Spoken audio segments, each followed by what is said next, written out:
Hey guys, I'm Chris, And I'm Mike. and welcome back to this week's No Limits, the Mitch Rap podcast. How you doing this week, Mike? Do we have some news in the Mitch rap verse that we got to break down here tonight on the pod? Yeah, come resurrecting the original feed, Wow. and boy, do we have a pod for you? Like, we're gonna do a book revisited. We're not gonna do a full deep dive, but we gotta dive back in to protect and defend. Let me just say this. I don't know what we were smoking when we covered this two whatever years ago because this book is bomb, dude. I understand why it's Don Bentley's favorite. This is just an incredible ride, start to finish. I think a couple of the things we pointed out when we first covered this book are still valid, but there's something about revisiting Vince Flynn that it could be his worst book ever, whatever. And I'm over the moon reading it. I'm tied to it. It's just a feeling. How many books have we read since we finished Vince Flynn? Like 50, 100. And I'm telling you, there's no feeling like going back and reading a Vince Flynn Mitch Rapp book. There's nothing like it in the world. Yeah, and I think you know that there's something to say when we were going through all of these in order, like we were literally chugging along and we weren't really mixing in any other novels. And so, which is good. Like if we're going to try to do like a true comparison amongst Flynn novels, but having, we're now how many years removed, you said, Right. we're now like constantly hopping back and forth between these different things. And just to dive back in, like, I've said this before on the pod, but again, it just felt like a blanket. It felt like I'm returning to what I like and love. Really did. And yeah, I unfortunately I didn't get a chance to go back and listen to our pod, mainly because I didn't want to skew my own self by listening to myself, and I wanted to sort of jump in and gauge, upon reread, like give you my true, in the moment what I was feeling, and Right. you know, the only thing I could think of is you look at the order, right? Where we were coming off Memorial Mhm. Day and Consent to Kill. Those are, Right. that's like a apex mountain, if you will, Yeah. of Flynn novels. And, I guess then having it lead right into Act of Treason and then Protect and Defend. Like, but this book starts off with an Stu amazing Garrett. assassination of Stu Garrett. Like, The how Stu how could Garrett kill. yeah, like Yeah. so and then immediately into like we're juxtaposing that with the bombing of the Iran nuclear facility and then everything that goes on with like this is the book where Kennedy gets taken. Like it was so good. It's so good. I think you're right, though. We were a little blinded with Memorial Day and Consent to Kill. Like, it's a shame that these two, Act of Treason and then this one, had to follow up that duo because it gets lost in the mix. I Sure. don't know why we were down on this at the time. Although there are a couple of things I'll still say. The Stu Garrett kill is amazing. Everybody wanted to see it. But it's like a cold open that's out of the blue that doesn't work in this novel per the story of this novel, the Iran nuclear facility hit and then Kennedy being taken. Stu Garrett is like so removed from that. So if you're a new reader, okay, we killed this dude on a boat. Why? Right. For the fans, it really is it's nice fan service. It's something we all wanted at that time. And to see it happen must have been amazing. But when you read it just in terms of what it provides to this novel, it isn't necessary. And it's like a weird start. And then throw in Rivera as well, right? Like, was she going to be one of Rap's ladies? Like, was she going to be around? And she's gone after this. And we don't really She is. we don't even get a conclusion from her here. There's just one cool little passage about how Rap purposefully left her out of the op and went on his own because she's Secret Service. And it's a nice reflection on to take somebody's life unarmed as a sneak hit, without them being a clear and present danger in that moment to you is very different. And the training and skill set of an assassin is very different than a Secret Service agent trained to play defense. And he knows Rivera's one of the best in her field. But to go out and do a black ops assassination on a high government official who's not coming after you directly, Rap says that's a whole nother thing. And they hash it out about why he sidelined her. So maybe that's the way you write her out of the story. But having her and Stu Garrett be these loose ends in the beginning of the book, I just takes away from what's about to come. And I think that point is still valid that we tried to make. Yeah, and I feel like we've seen this before in a couple of other. Wasn't we just read another novel where the protagonist stepped in and and killed. Was it Slayton? Was it we were reading Ward Larson? It could have been, yeah. Yeah, but anyways, yeah, like these things are supposed to be standalone, yet like you said, it kind of doesn't if you're jumping right into this, you're completely lost. But it does one immediately follow up Act of Treason, his portrayal of leading that whole rigmarole with the new president. We have a new president in Hmm. place who Right. wife was killed, and then also following up Stu Garrett from the original White House, right? He's one of the main these side anti villain political characters. In term limits, going back that far. Right, Yeah, exactly. for sure. So, wrapping up that is great, especially if you're a longtime fan. But, it's kind of weird.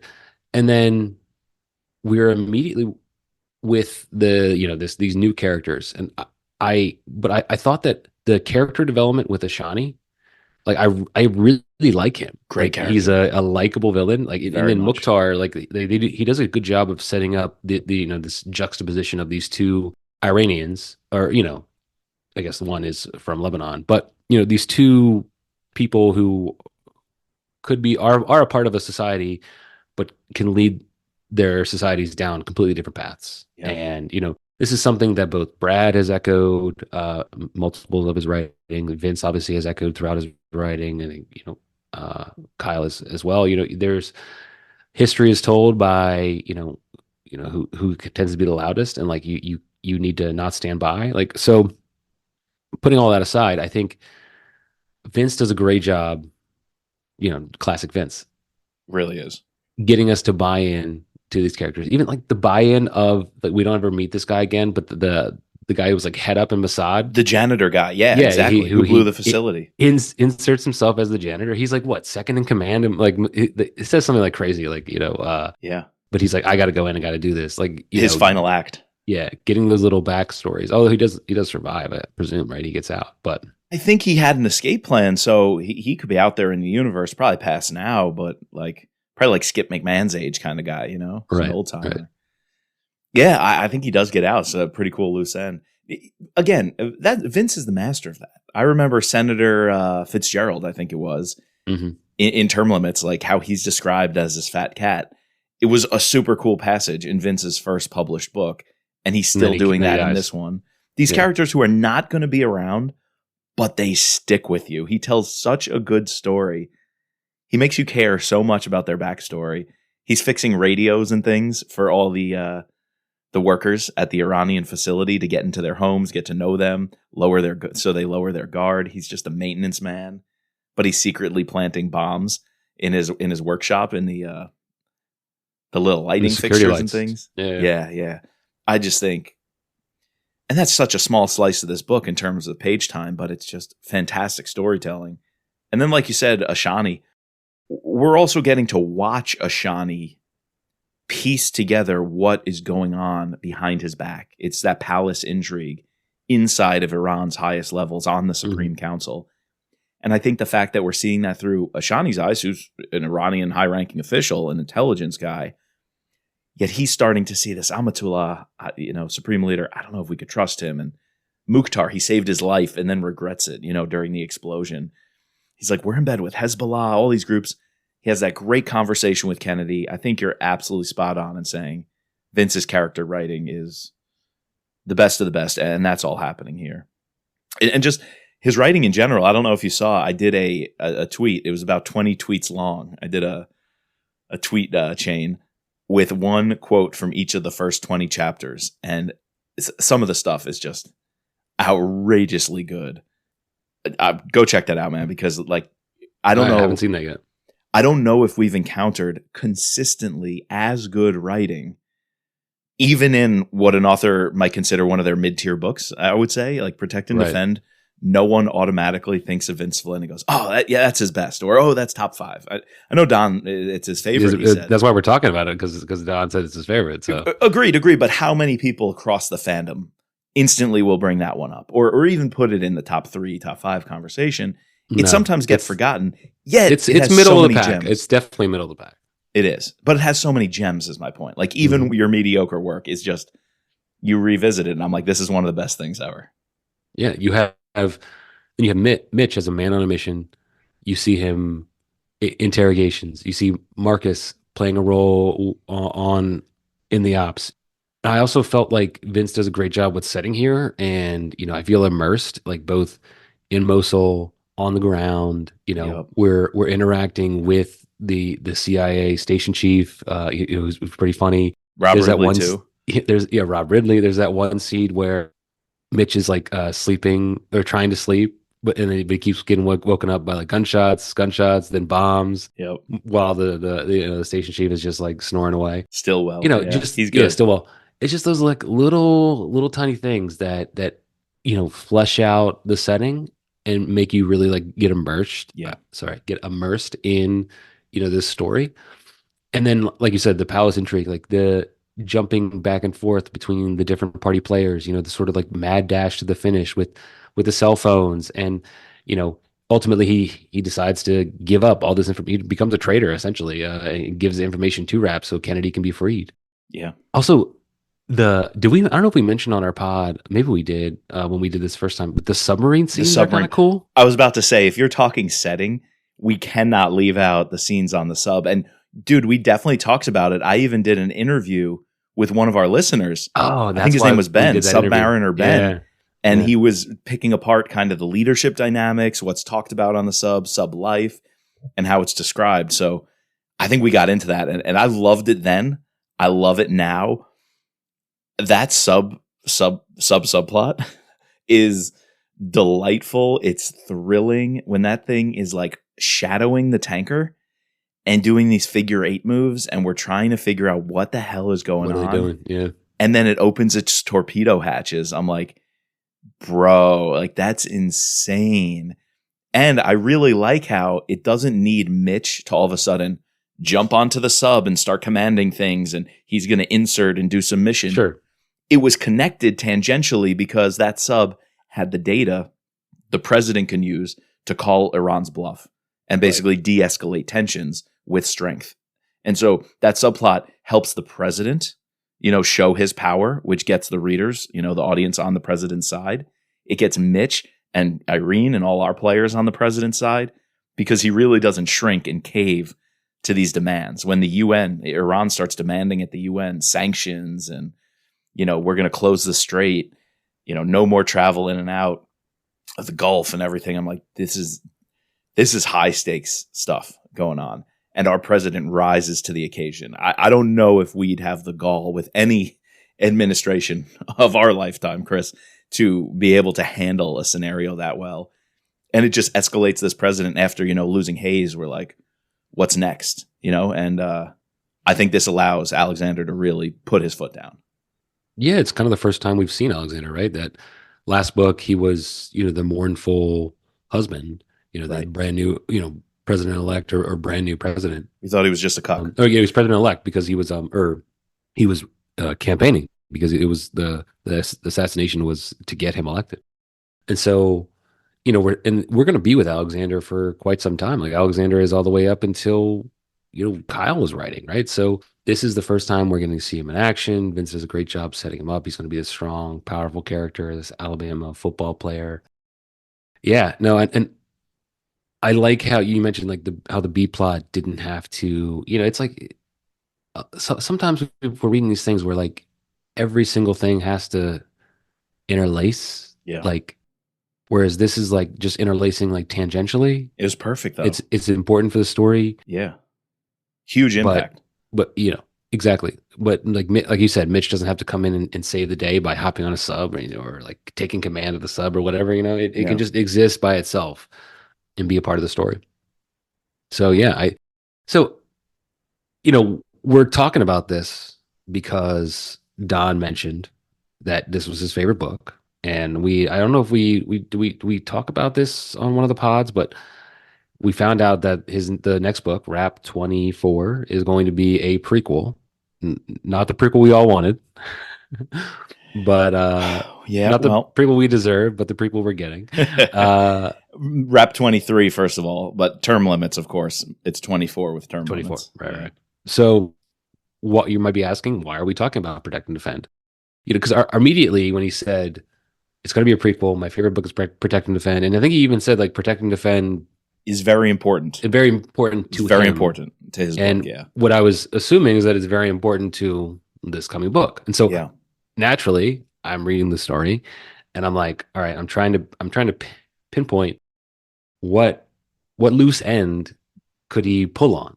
Yeah. You know, when we got to the end, I was like, oh, did we not kill Mukhtar? Like that makes complete sense. I was like, Mm. oh, like he's gonna be chasing Mukhtar, but then no, we get that which great scene, In ending the mosque. scene Yeah. in the no, not the mosque, in the police station where he's being hidden in Oh, Lebanon. right. He uses like a garrote and like, Yeah, yeah, yeah, yeah, yeah. and takes him out and then makes it look like a hanging. Yeah. He shoots, who's the guy he shoots in the mosque? Oh no, he gets away from the mosque. You're right. He He gets away escapes from the from the mosque. Yeah, mosque. yeah, yeah. We save Kennedy. That's right. But it's cool when they make eye contact in the mosque in this race to the finish line, and he hears him talking on the radio, but he's also talking. He hears In the the echo in the room, chamber. right? Yeah, and so they do. They kind of have a scene right there. They have a moment, but you're right. That's not the final kill. Yeah, I like both those scenes. Yeah, But so besides that's a that, I typical kind of thriller epilogue there. That was kind Mhm. of like by the book, use the formula to take out Mukhtar. But we got to go back. When I heard Don Bentley say it, the number one thing, and for a week or so, I was really thinking this is what we're going to get. Post active treason, Stu Garrett, hunting Stu Garrett. Mm. And the reason it can't affect anything else is that it's just Mitch, Marcus, and Irene read into this, completely running their own op to track Stu Garrett and like how they find him on that boat. Because I think is it like a 7-month gap or something? There's some long time that passes in between. I think it's Because almost a year. is it a year? Yeah. So I really thought we could have had a story of tracking Stu Garrett that only was read into our heroes.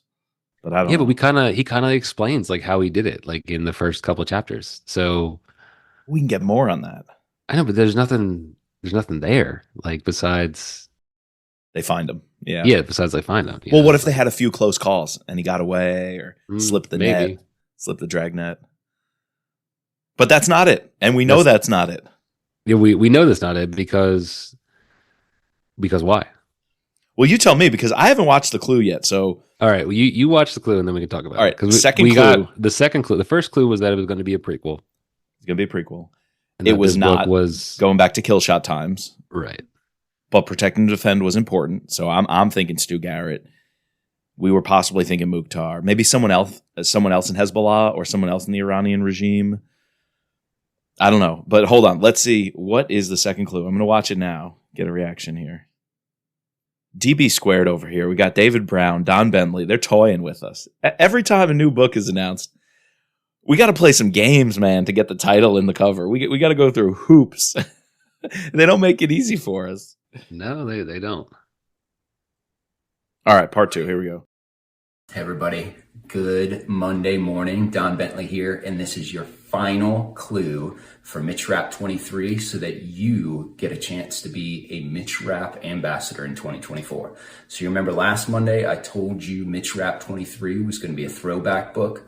Well, that throwback book is going to fit right between Pursuit of Honor and The Last Man. Oh, dude, now we have 2 more to revisit. I know. That's what I was waiting for you to text me because I was like, you got to be kidding me. This is Wait. even more work we have to do for this novel. We read the wrong novel. Oh my god.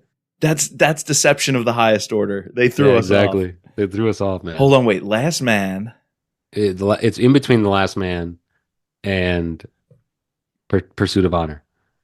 Interesting. So Stan Hurley. So pre The Last Man when So Rapp it's is pre in Last Afghanistan. Man. It's pre Last Man. Okay. It's pre that whole plot with who's the bad CIA guy? Rickman, Rickman. which is then in The Survivor, but that was really Kyle running with Rickman in The Survivor. Yeah, following up, finishing that story From The Last Man. from Dude, The Last Man is the Louis Gould encounter in right. Afghanistan. That's when Louis Gould comes back. Dude, and we know Stan has cancer. Right. It's Stan's last book. Stan's last book, there's that scene on the porch that opens The Survivor. No, that's not The Survivor is Stan's last book. Yes, I'm sorry. The Survivor is Stan's last book, but it's basically it's Vince using Stan Hurley as a way to say goodbye, right, to the Right. series. Right. And like that was really deep. And he writes the scene with them all on the porch together for the next writer to take up. Okay, so let me see. All right, So so Pursuit of Honor is the book right after Extreme Measures. So Extreme Nash's Measures, we get kid gets taken. the yeah, Nash's kids gets taken, and then remember the criminals get away at the very end, and then Pursuit of Honor is all about finding them, and then Yeah. that's why there's that. Remember, The two brothers in the RV, right? they're trying to blend in. And then eventually one of them, the radical, goes nuts, drives to Washington. Right. And then there's the final confrontation at the National Mall, right? Yeah. Right. So we get Mike. Hmm. We might get Mike. We're probably gonna get Mike Nash in this We're book. going to get Mike Nash then. Posthumous. Oh shit! So it takes place, and we're going to see the fallout of Mike Nash. Maybe his like downward spiral, having his daughter taken and getting punched out by Mitch, getting Right. sidelined by him Yeah. in the final op at the Lincoln Memorial. Oh damn! And then where do we pick up in Last Man? Is what I'm wondering. Because that is a gap then. If it's just hard cut and Rap is on the ground in Afghanistan, like jacking dudes up. We get it's a cold open with Rickman, like getting like a tape released, right? The Rickman tapes is all the Survivor.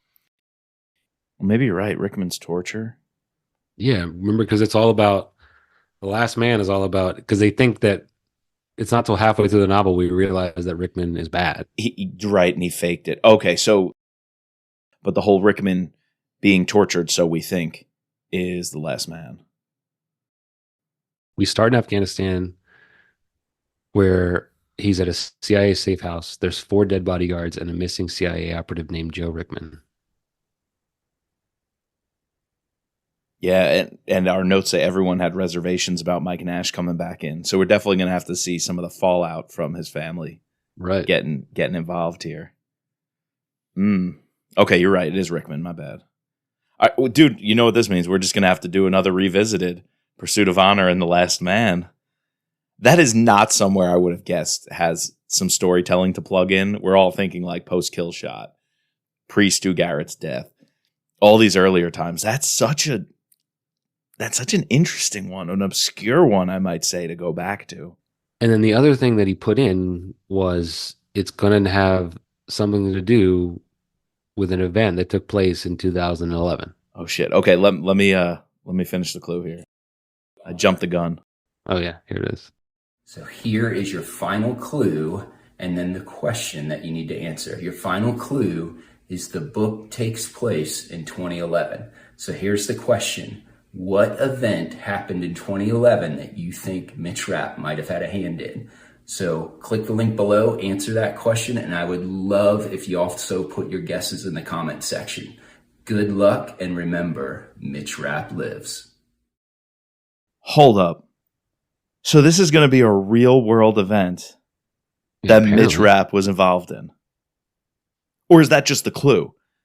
Is that not actually in the book? It's just that's a clue we're trying to figure out for some reason. A lot of people are guessing the death of Bin Laden. Oh, dude, the Bin Laden op? Yeah, like a 0 Dark 30 type thing. Oh my God. Like, what's his name? O'Neill. The guy, Robert Right. Rapp O'Neill. What? Is he on the raid? No, that's too much. Other people say Gaddafi's death. Oh, the Libya stuff when they dragged him through the streets? Yeah. Civil war in Libya, death of Bin Laden. Rapp does speak Italian. Libya could make sense. Tsunami in Japan. Ooh, the bad one. Gabby Gifford. Yeah, everyone's saying something to do with like Arab Spring, Syria. the beginning of Arab demonstrations. Spring. Right. Is that when the guy in Tunisia lit himself on fire? The Yeah. like fruit vendor? Oh shit. Dude, Bin Laden, I don't know about. That's tricky. And we're saying Rapp had a hand in it. Do you think this is going to be the plot of the book, or this is just some connection Rapp possibly could have been I don't know. connected Like to? in order to weave in, because Osama hasn't been a character. They've used all like fake Al Qaeda Right. like cutouts. We've had fake presidents. Yeah. I don't know. I don't know. I could see him doing something in the shadows though, but not being like, on the Bin Laden op. I think that's too much. You're right about a lot of Arab Spring stuff. Oh, Mubarak in Egypt. I'm just looking some of this up. Tsunami in Japan. Gaddafi's killed by rebels. Oh, here it is. Prince William marries Kate Middleton. Dude, Yeah, I duh. saw that. I Rap saw was the best that. man.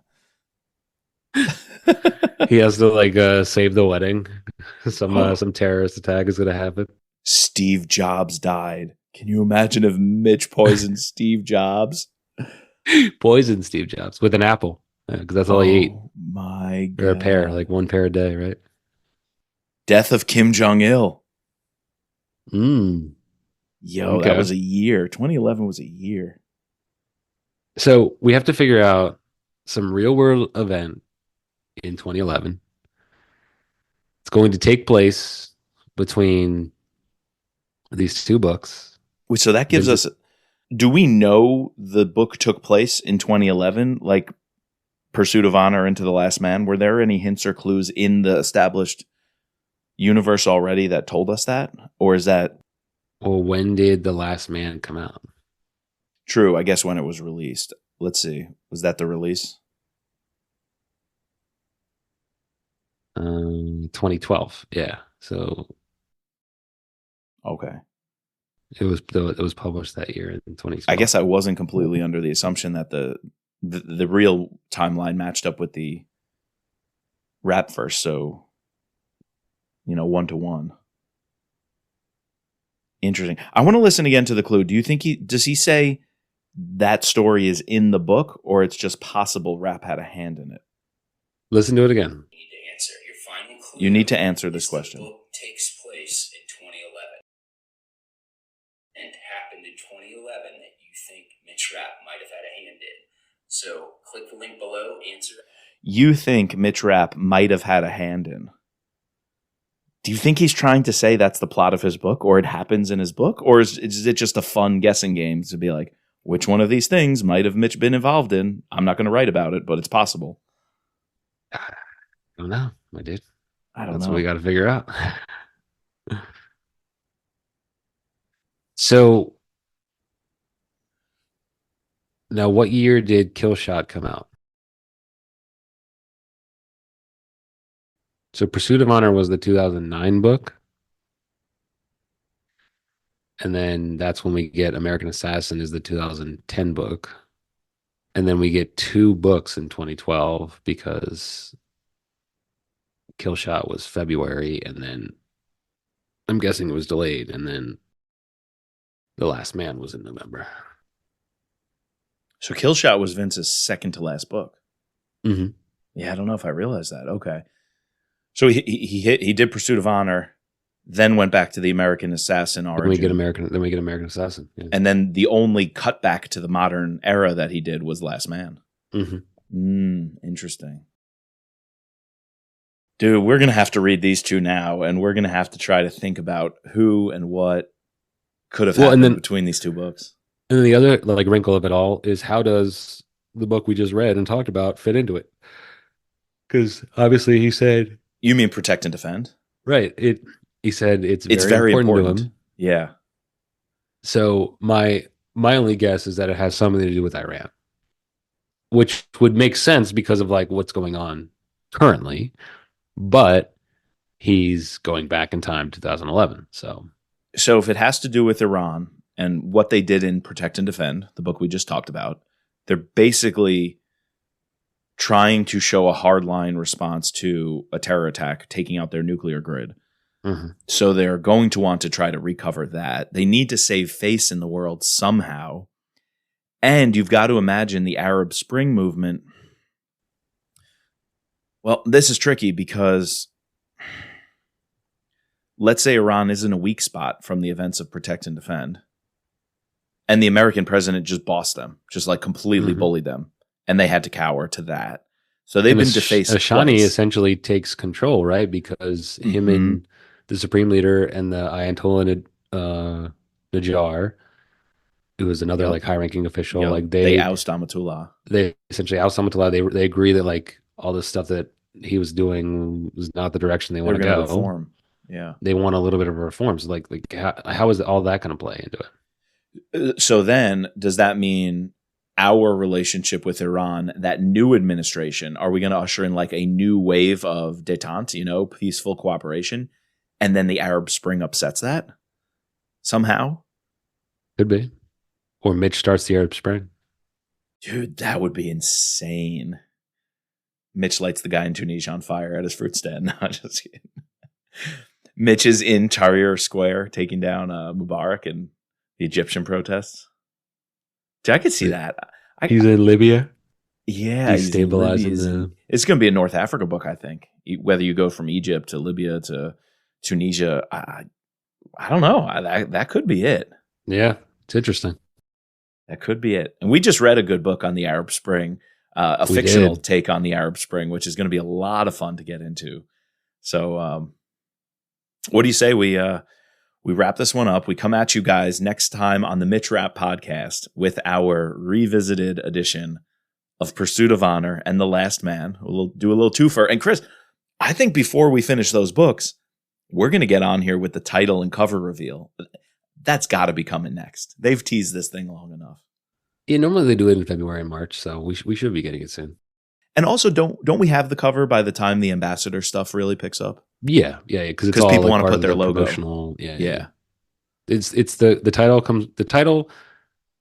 Sometimes the title comes first, and then the cover. Sometimes it's the same time, and then the ambassador program opens up. So I think next week's going to be a big one. We're going to get all that. So I ask you before we close protect and defend again, do we do a scorecard? I don't know. What do you think? You tell me. I'm asking you. Dude, I don't know. I don't know. I'll tell you what, though. The score would be really high for me because I loved rereading this. I don't know if that's fair, though, because it does have to be considered in terms of the series, and we're so far removed from our Right. rereading of the series right now. Right. I don't know. What did we have any sort of rankings back then? What did we I think we give just gave it a letter, like an A minus, B plus. And you know what? Let's also, how about this? Let's just revisit where we put it in the rankings when we did the Rap rankings, and what score we gave it. And let's see if that might need to be adjusted. All right. I gave it an 8.3 and a B minus. Mm-hmm. You gave it a 7 and a C plus. Wow. Damn, dude. You were low on it, my dude. I want to walk that back. I really do. But we explained earlier on in this pod why I think we had that mindset, or why I was coming into it that mindset after Act of Treason. But dude, the writing here, the characters, the settings, this book should be way higher. I apologize to the fandom for my harsh rating of this one initially. I think on the scorecard it would be way higher than a C. I really do. So we have it at the exact same spot, number 16. 16 out of 21 at the time when we Yeah. did rankings. While I want to say, based on this reread, it should be higher, do you put it higher than Order to Kill, Act of Treason, and the third option? What I have just in front of it? I have just in front of it term limits, act of treason, order to kill. I think it's better than Order to Kill. Hmm. Is it better than Act of Treason? Probably. I would say yes. I don't know. I'd have to go back and read. That was the limo one. The man in Yeah. the red hat in Cyprus. There's a shootout, some building in Limassol. The president hit. Oh, okay. But then the Irene Kennedy scene at the end in the Oval. Yeah, Irene kills the dude. She gets the that kill. was fucking awesome. DNI Ross. Like this book, Protect and Defend, we get Stu Garrett exiting stage left. Mhm. But there we get DNI Ross. And they're both epic kills by Mitch and Irene. All right. It's not above consent to kill. It's not above Memorial Day. No. It's not above transfer of power. No. It's not above lethal agent. Mm-mm. It's not above the last man. Mm-mm. It's not above the survivor. No. It's not above extreme measures. Nope. It's not above American assassin. Nope. The third option, you're starting to. You could probably make an argument it's in the third options kind of territory. Yeah, so that's not Enemy of the State. I like Enemy of the State was good. That's the whole like team up in Africa, right? Yeah, good, but again, this one being classic Vince might eclipse that just for the style of writing he has. Separation of Power. Ooh, well, that was a lot of the classic villains Yeah. like Congressman Enemy Rudin. at the Gates. I liked Enemy at the Gates. I know. So I d- I think it's like the problem is like everything in this like 9 to 15, 16 range just is so bunched. it's very subjective there. Yeah, you can jumble that up many ways. That's the section of the rap books that is most likely to be just on a whim at the moment what you like. What you That's like. Yeah, yeah. exactly. Like It's at this not like an moment objective I would put rating. Protect and Defend like 9 because I just read it, Yeah. like Agreed.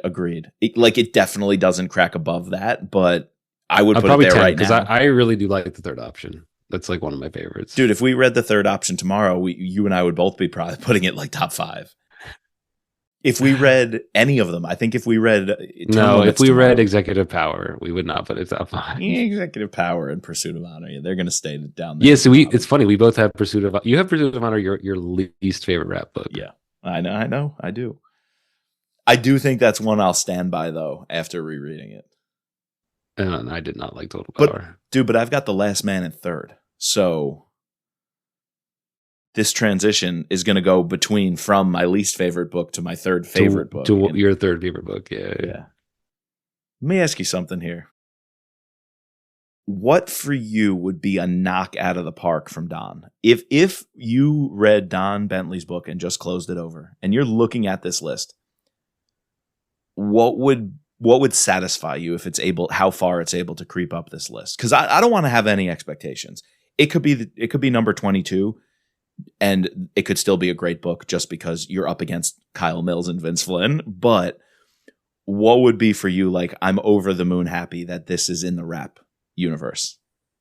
I think if it cracks top 15. I think if it's just as good as the book we just read. You know? If there's an argument that it could be somewhere in that 9 to 15, 16, 17 slot, I think that's a home run. Sure.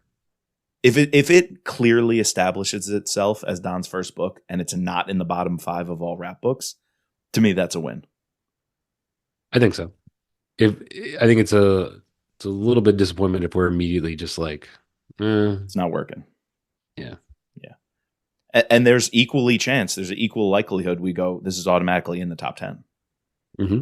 That's possible too. That would be both me and you are big proponents of the Survivor.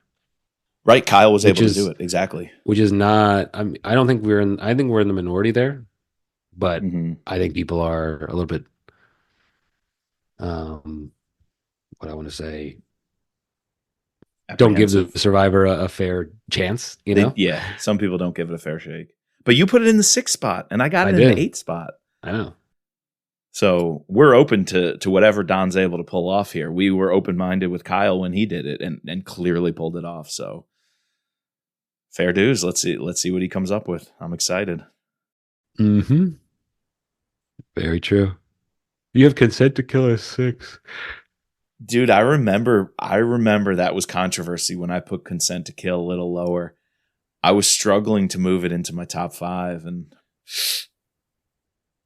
again, if I revisit it, who knows? But I remember that being spicy that I did that. That was spicy. That was spicy. So you want to know something else spicy to wrap it up here? I don't think there's any other way to end this pod than by revisiting my limerick from Protect and Defend, which, Chris, I got a couple of tweets and people writing at me. They think this might be my best limerick of all time. Really? Oh. All right, let's hear it. Let's hear it. Well, get ready. Just something we didn't talk about was a few of those interrogation tactics by Mitch. Oh, yes. That may or may not involve different appendages and male genitalia. So I remember us talking on the pod about that and cracking up about when he opens the door, tosses in a couple of dongs on this guy. It's like, see if your beautiful Persian wife will marry you now. Or no, he opens the door. He's like, do you like being a man? I should have opened the pod, Chris. Welcome to No Limits. And How you doing today, Mike? Oh, Chris, do you like being a man? And the one guy who gave too much like sodium Pentothal. pentothal to, like immediately starts to have this like conversation with him, like arguing with him about like if he does cut it off, Virgins. it'll grow back like And if he could get with in the the afterlife. virgins. That like whole sequence is just like freaking hilarious. It's like it's quintessential Vince humor. It's like not what we're used to like with the last books with what Kyle does, but it's funny. It's perfect, dude. It's Yeah. perfect. Well, anyway, all that works itself into this wonderful limerick. This, the ninth book of Flynn. It is a slow burn to begin, but the action picks up as Rap runs amok, cutting off dicks with a grin.